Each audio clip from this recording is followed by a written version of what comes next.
అంటే మార్కు సువార్త 10వ అధ్యాయము 49వ వచనం చదువుదాం. అప్పుడు యేసు నిలిచి ఇక్కడ యేసు నిలిచి వారిని పిలువుడని చెప్పగా వారు గుడ్డి వారిని పిలిచి ధైర్యం తెచ్చుకొనము ఆయనని పిలుచుచున్నాడు. చూడండి, యేసుక్రీస్తు ప్రభు వారు ఆయన ఈ లోకంలో ఆయన జీవిస్తున్నప్పుడు అనేక మందిని ఆయన స్వస్థపరిచాడు. అనేక మందిని ఆయన దేవుని వైపు నడిపించాడు. ఆయన ఒకసారి ఎరుకో అనేటువంటి పట్టణానికి వెళ్తున్నాడు. ఎరుకో అనేటువంటి పట్టణం మనకు తెలుసు, ఇప్పుడు జెరికో అని పిలుస్తున్నారు. ఆ ప్రాంతానికి వెళ్తున్నప్పుడు అక్కడ త్రోవ ప్రక్కన ఒక గుడ్డివాడు అడుక్కుంటున్నాడు అండి. ఒక గుడ్డివాడు అడుక్కుంటున్నాడు అంటే ఈ వ్యక్తికి రెండు క్వాలిటీస్ ఉన్నాయి. ఒకటి గుడ్డివాడు, మరొకటి ఏంటి, భిక్షగాడు. ఇతని పేరు ఏంటంటే బర్తిమై. ఈ బర్తిమై విశ్వాసంతో కేకలు పెడుతున్నాడు, విశ్వాసంతో అరుస్తున్నాడు. ఏమనంటే, దావీదు కుమారుడా యేసు నన్ను కరుణించు, O son of David, O Jesus.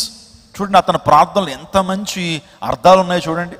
ఏదో పొలికేకలు అతడు చేయట్లా, పొలికేకలు ఆయన అరవట్లేదు, ఏదో అర్ధరహితమైనటువంటి కేకలు ఆయన వేయట్లేదు, కానీ అర్ధసహిత కేకలు ఆయన వేస్తున్నాడు. ఓ దావీదు కుమారుడా యేసు నన్ను కరుణించు. చూసారా, ఆ కేకల్లో ఆరాధన కనబడుతుంది, ఆ కేకల్లో ప్రార్థన మనకు కనబడుతుంది. ఓ దావీదు కుమారుడా అంటే, దావీదు కుమారుడు అంటే అర్థం ఏంటంటే దావీదు గొప్ప రాజు, నిజంగా రాకుమారుడా రాజా అని పిలుస్తున్నాడు, నన్ను పరిపాలించే రాజా అని పిలుస్తున్నాడు. రెండోదిగా ఆయన పిలిచేటువంటి కేక ఏంటి తెలుసా, ఓ మెస్సియా, ఓ రక్షకుడా. యేసు అనే మాటకు రక్షకుడు అర్థం. ఓ రక్షకుడా, ఓ రాజా అని పిలుస్తూ నాపై నీ కరుణను చూపించయ్యా. Lord have mercy upon me, నా మీద నీ కరుణను చూపించు, నీ దయను నాపై చూపించయ్యా అని కేకలు పెడతా ఉన్నాడు. అప్పుడట యేసుక్రీస్తు ప్రభు వారు అతను పెడుతున్నటువంటి కేకలను విని అక్కడ నిలిచిపోయాడట. స్తోత్రం చెప్పండి, హల్లెలూయా. ఈ మాట చూసారా, కష్టములు ఎవరైతే కేక వేస్తుంటారో, అర్ధసహితమైనటువంటి కేకలను వేస్తున్నప్పుడు, యేసుక్రీస్తు ప్రభువుని విశ్వాసంతో నువ్వు పిలుస్తున్నప్పుడు ప్రభువు నిన్ను దాటి పోలేడు, ఆయన అక్కడ నిలిచిపోతాడు ఆయన. చూడండి, బర్తిమై తన జీవితంలో ఎంతోమందిని నిరుత్సాహపరుస్తున్నారు. ఒరే బర్తిమై, నీ మాట వినడరా యేసుక్రీస్తు ప్రభు వారు, చాలా బిజీగా ఉంటాడు ఆయన నీలాంటోడి మాటలు ఎందుకు వింటాడు ఆయన? నువ్వు అరుస్తున్నావు, కేకలు పెడుతున్నావు, అదంతా నీ గొంతుకు నొప్పి పెడుతుంది, ఊరుకో అన్నారు. దేవుని లేఖనం చెప్తా ఉంది, ఊరుకోమని అనేకులు వారిని గద్దించిరి గాని. మీకు అర్థమవుతుందా? ఊరుకోమని అనేకులు వారిని గద్దించిరి గాని వాడు మరి బిగ్గరగా కేకలు వేయి మొదలుపెట్టెను అని దేవుని లేఖనాల్లో చూస్తాం. ఈరోజు నువ్వు చూడండి, నీ జీవితంలో అద్భుతం పొందుకోవడానికి దేవుని సన్నిధికి వచ్చి నువ్వు కూడా కేకలు పెడుతున్నప్పుడు, నువ్వు కూడా దేవుని దగ్గరికి వస్తున్నప్పుడు, నువ్వు కూడా దేవుని సముఖానికి వచ్చి దేవునికి విన్నపాలు తెలియజేస్తున్నప్పుడు చాలామంది నీ వెనకాల వచ్చి అంటారు, ఊరుకో, చేసిన భక్తి చాలులే, ఊరుకో, ఏం వెళ్తావు ఆ మందిరానికి అని నిన్ను ఆటంకపరిచేవారు చాలామంది ఉంటారు. కానీ నువ్వు మరి బిగ్గరగా కేకలు వేయాలి, నువ్వు మరి బిగ్గరగా దేవుని సముఖానికి వచ్చి కేకలు, అది ముందు నేర్చుకోవాల్సినటువంటి పాఠము. అనేక మంది నువ్వు ఊరుకోమని అనేక మంది ఏం చేస్తుంటారు, ఏమండి, ఒక మంచి పని చేస్తుంటే అడ్డుకునేటువంటి వారు 10 మంది ఉంటారు. చెడు పని చేసేటువంటి వారు ఎవరిని ఏ ఒక్కరు కూడా అడ్డుకోరండి, ఏ ఒక్కరిని డిసప్పాయింట్ చేయరు.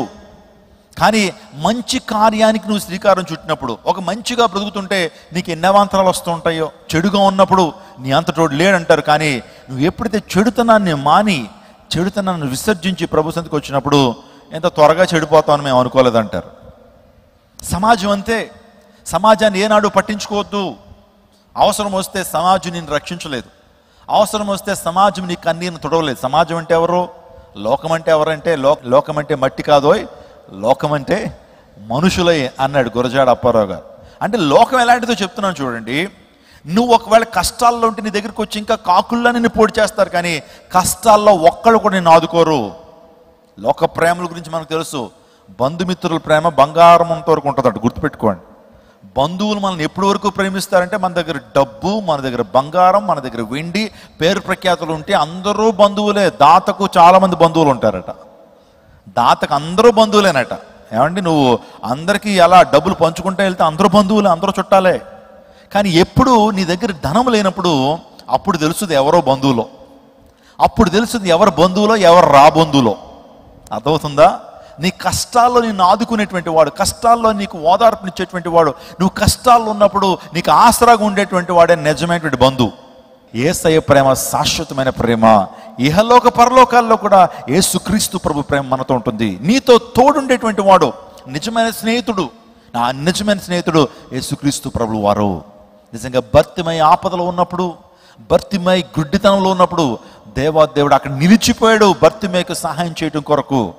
నిజంగా అతను వేసిన కేకలు, ఓ దావీదు కుమారుడా యేసు నన్ను కరుణించు అని బిగ్గరగా కేకలు వేసినప్పుడు యేసు నిలిచిపోయాడు. ప్రియులరా, యేసు నిలిచి గుడ్డివాణ్ణి పిలిచాడట. స్తోత్రం చెప్పడం హల్లెలూయా. నువ్వు కష్టంలో ఉన్నప్పుడు, ఇబ్బందులో ఉన్నప్పుడు, అనారోగ్యంలో ఉన్నప్పుడు, అప్పుబాధల్లో ఉన్నప్పుడు, నిందల్లోనూ ఉన్నప్పుడు, అవమానాల్లోనూ ఉన్నప్పుడు, కష్టకాలంలో ఉన్నప్పుడు దేవుడిని చూడటం మాత్రమే కాదు, ఆయన పిలుస్తాడు. హల్లెలూయా. రండి, ప్రయాసపడి భారం మోసుకుని సమస్య జనులారా నా యొద్దకు నేను మీకు విశ్రాంతిని ఇస్తాను, రండి మన వివాదం తీర్చుకుందాం అని ప్రభువు మనల్ని ఇన్వైట్ చేస్తున్నాడు, పిలుస్తున్నాడు ఆయన. ఈరోజున భర్తిమేయ కూడా పిలిచి నా యొద్దకు తీసుకురమ్మని ఎప్పుడైతే భర్తిమేయని పిలవగానే భర్తిమేయ వచ్చాడు. నిజంగా భర్తిమేయ అంటున్నాడు, అయ్యా నా ఆత్మ నేత్రాలు నువ్వు తెరవండి అయ్యా. బాహ్య నేత్రాలు ఆలోచించేయండి. చూసేటువంటి గుడ్డివారు చాలామంది ఉన్నారు. మన జాగ్రత్తగా సర్వేలు చూస్తే కనుక ఈ ప్రపంచంలో 4% మనుషులట వారు చూడలేకపోతున్నారు, వారు గుడ్డివారు. కానీ చూడండి, ప్రతి మనిషి కూడా ఆధ్యాత్మిక అంధత్వం ఉంది, గుర్తుపెట్టుకోండి. ప్రతి మనిషి కూడా ఆధ్యాత్మిక అంధత్వంతో మనిషి బాధపడుతున్నాడు. ఈ రోజున చూస్తున్నాడు, చక్కని నేత్రాలు ఉన్నాయి, కానీ ఆధ్యాత్మిక నేత్రాలు మూయబడే ఉన్నాయి. ప్రభు యేసుక్రీస్తు ప్రభు ఈ లోకానికి ఎందుకు వచ్చాడనంటే మన ఆత్మీయ నేత్రాలు తెరవడానికి ఈ లోకానికి వచ్చాడు. చూడండి, విచిత్రమైన మాట మనం చూస్తాం, గర్వాంధులు అంటారు. గర్వాంధులు అంటే ఏంటి? గర్వంతో కళ్ళు మూసుకుపోయినటువంటి వారు. కానీ ఒక మాట నేను చెప్పనివ్వండి, యేసుక్రీస్తు ప్రభు వారు మన యొక్క ఆత్మీయ గుడ్డితనాన్ని ఆయన తెరవడానికి లోకానికి వచ్చాడు. ఆత్మీయ గుడ్డితనంతో ఉన్నటువంటి మనల్ని బాగు చేయడానికి యేసుక్రీస్తు ప్రభు వారు వచ్చారు. నిజంగా భర్తిమైన ఆ రోజు యేసుక్రీస్తు ప్రభు వారు స్వస్థపరిచి గొప్ప విశ్వాస వీరుడిగా భర్తిమైన మార్చినట్లుగా దేవుని లేఖనాలు మనం చూస్తుంటాం. ఈరోజు చూడండి, యేసు నిలిచి, యేసు గన్నేసరతు తీరము నిలిచి ఆయన బోధించినప్పుడు 4 వ్యక్తులు సేవకు పిలువబడ్డారు. ఆ 4 కూడా అపోస్తులుగా మార్చబడ్డారు. ఆ 4 కూడా యేసుక్రీస్తు ప్రభు కొరకు ప్రాణాలు అర్పించారు. ఇక్కడ యేసుక్రీస్తు ప్రభు వారు ఆ యెరికో పట్టణంలో నిలిచి గుడ్డి భిక్షుడిని భర్తిమేయను స్వస్థపరిచి నిజంగా భర్తిమేయ జీవితంలో వెలుగును కురిపించాడు యేసుక్రీస్తు ప్రభు. నీ జీవితంలో కూడా నీ ఆత్మీయ నేత్రాలు ప్రభు తెరవగలడు. నీ జీవితంలో కష్టాన్ని చూచి ఆయన నిలిచిపెట్టేటువంటి వాడు. భర్తిమేయ గురించి ఆలోచన చేస్తే ప్రపంచంలో చాలామంది గొప్ప గొప్ప భక్తుల గురించి మనం చదువుతుంటాం బైబిల్ గ్రంథంలో. మోషే ఎర్ర సముద్రం 2 పాయలుగా చేశాడు. యెహోషువ యోర్దాను నదిని 2 పాయలుగా చేశాడు. యెహోషువ సూర్యచంద్రుని నిలిపేశాడండి.